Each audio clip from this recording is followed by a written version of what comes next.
Alright, today we're going to turn off your seatbelt beep in your '08 Tacoma. First, turn the vehicle on to the on position, don't start it. Cycle through until you get to ODO. Turn the vehicle off. Turn the vehicle back to the on position and hold the ODO or the odometer button for about 12 seconds.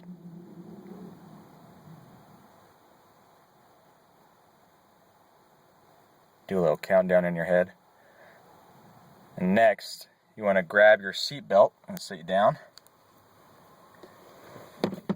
Grab your seatbelt and buckle it while still holding the button.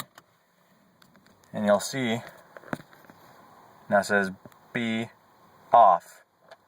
You can let off the button now. Press it again. Be on. You want it in the off position.